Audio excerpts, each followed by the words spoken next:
parole à l'honorable Kiziamina.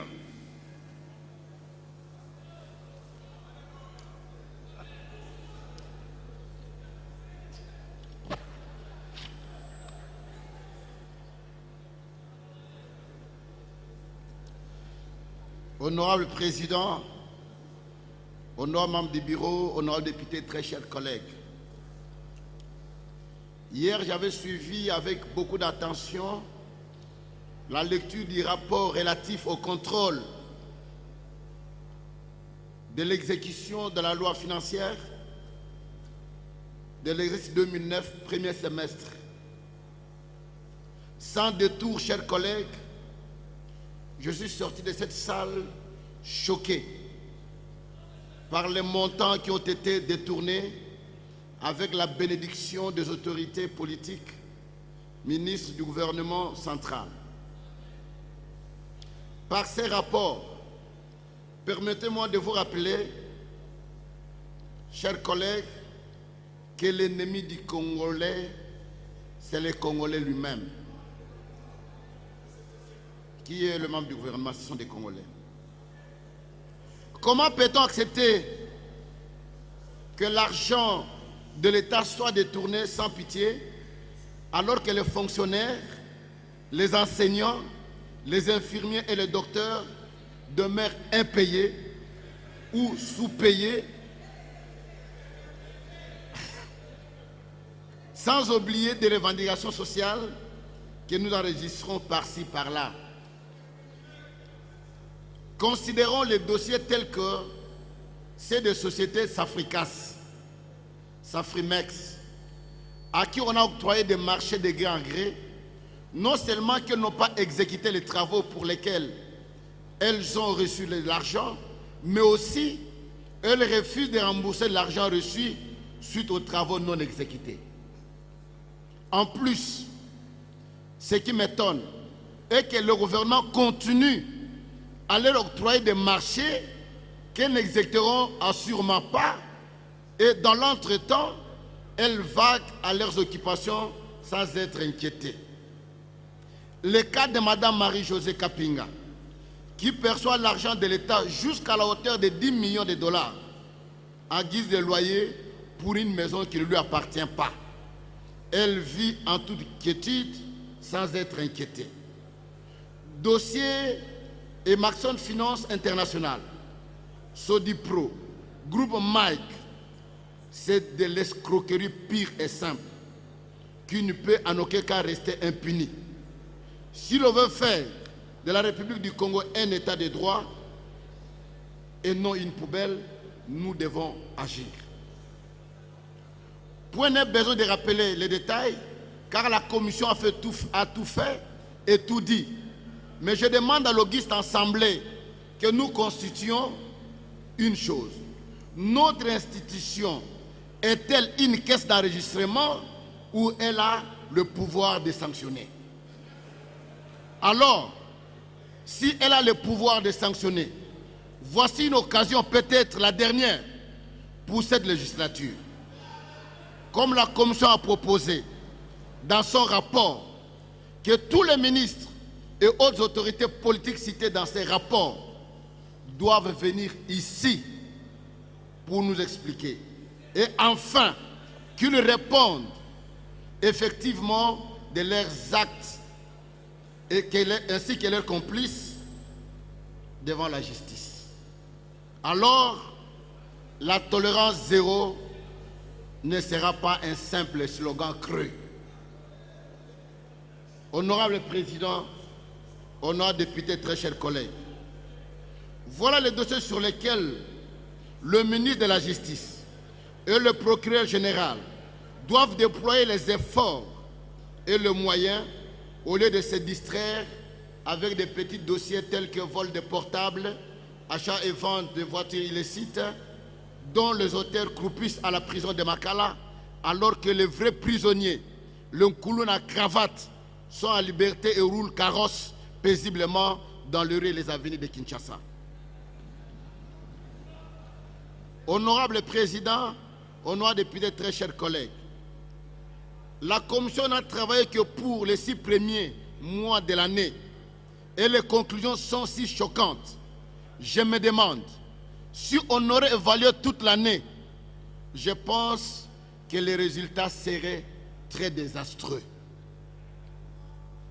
Je demande que tous ces ministres, honorables présidents, dans les rapports, soient interpellés, car ils doivent répondre de leurs actes. Ainsi, honorable président, je me pose une question pour terminer. Quel péché avons-nous commis de sacrifier notre mandat sur l'autel du gouvernement pour avoir installé ce gouvernement? Honorable président, vous le savez que dans ce pays, il y a deux personnes qui ont souffert. Il y a le député et le président qui savent ce que c'est la campagne électorale. Il y a des gens aujourd'hui qui se trouvent au gouvernement qui ne savent pas qu'est-ce que c'est la campagne électorale. Nous avons souffert, Monsieur le Président, pour que nous puissions nous retrouver dans cette auguste assemblée. Et vous savez que la population ne jure que sur nos têtes. Tozo de la banque en 2011. Tosali nini pour base de la bus en 2011. Voilà pourquoi, Monsieur le Président, nous devons agir aujourd'hui. Il faut que ce gouvernement tombe. Je vous remercie.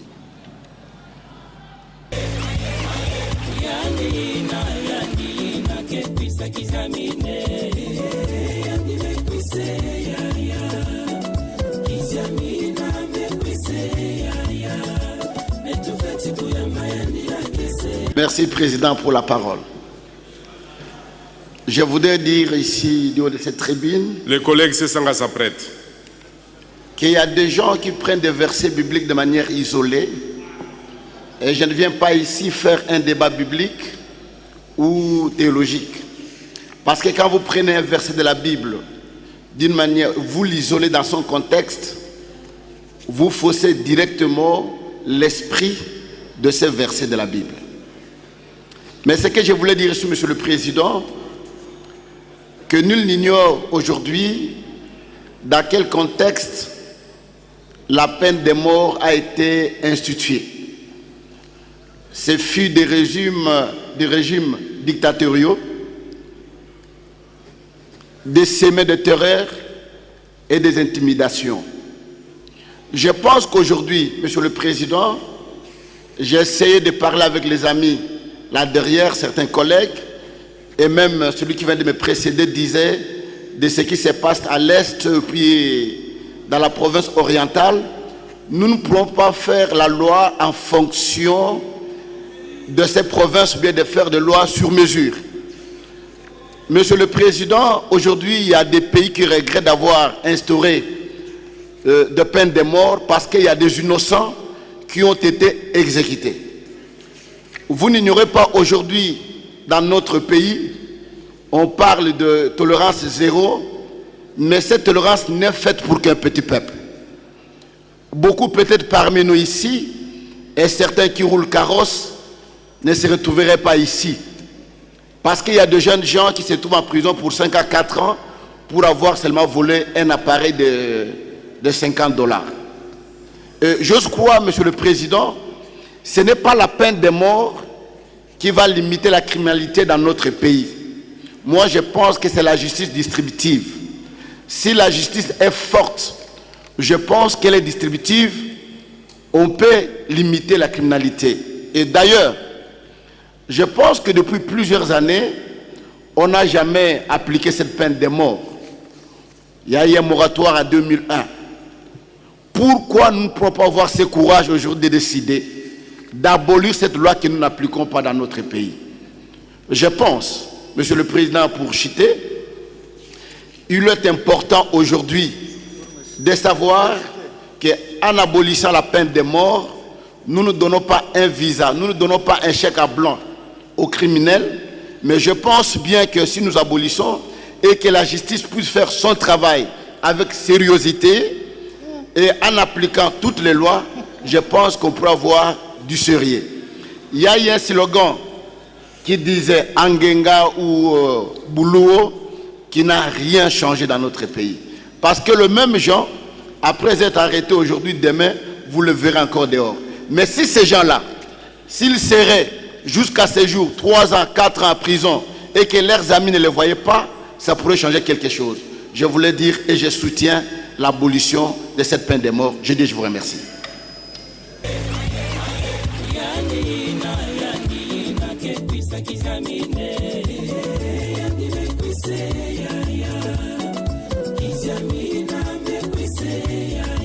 Nous poursuivons les différentes questions soulevées par ces questions ouvertes posées au ministre avec débat. Maintenant, c'est le tour de l'évangéliste Kizamina Kibila, député national.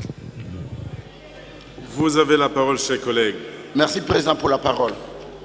Il y a une partie de ma question qui a été vidée par rapport à la question de l'honorable Bamanissa. Néanmoins, il y a une autre que je vais poser. Honorable Président, honorable membre du bureau, honorable député, très chers collègues, je tiens d'abord à remercier nos collègues qui nous ont aidés à poser ces questions afin que nous puissions prendre la parole du haut de cette tribune, afin de poser quelques questions au ministre ici présent. Ma question est adressée au ministre des Hydrocarbures. En effet, Excellence, il n'est secret pour personne que le pétrole constitue pour bon nombre de pays les piliers ou les socles de leurs économies. C'est le cas de l'Irak, Nigeria, l'Angola et tant d'autres. Quant à notre pays, lorsque nous citons nos richesses naturelles, nous pensons au cuivre, au diamant, à l'or, au coltan, et le pétrole est cité en dernier ou même oublié. Or, honorable Président et chers collègues, le pétrole est un secteur JT qui génère, somme toute, des milliers de dollars. Pour notre pays, je crois que la sous-estimation de ce secteur est faite à dessein pour que les produits de pétrole profitent aux prédateurs ainsi qu'à d'autres groupes mafieux qui opèrent dans ce secteur, sûrement avec la bénédiction de nos autorités politiques. Honorable Président, permettez-moi de rappeler votre mémoire et celle de l'Auguste Assemblée qu'il y a quelques mois passés du haut de cette tribune, le ministre, le prédécesseur de son Excellence ici présent, avait épaté cette Auguste Assemblée sur les dividendes ou mieux les milliers de dollars que devrait rapporter l'exploitation de notre pétrole de Mwanda et celle de l'Aralbert, surtout les exploitations communes avec l'Angola d'une part et l'Ouganda d'autre part. La question est celle-ci. Pouvez-vous donner à la représentation du peuple que nous constituons l'évolution de l'exploitation commune de notre pétrole avec l'Angola? Pour Lac-Albert, Monsieur le Président, vous avez dit qu'il y a l'honorable Bamanissa qui a déjà posé la question. Il me serait inutile de revenir à cette question.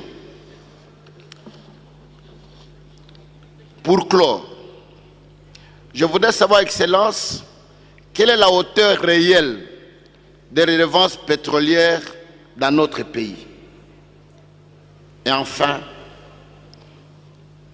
compte tenu des milliers de dollars que ce secteur génère, je vous dis, Excellence, qu'en parcourant rapidement le budget qu'on vient de nous déposer par le Premier ministre, j'ai constaté avec amertume que la contribution des hydrocarbures au budget de l'État est dérisoire.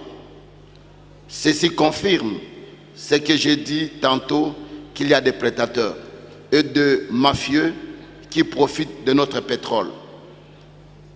Ma question est celle de savoir, confirmez-vous ce que je viens de dire ou pas? Merci.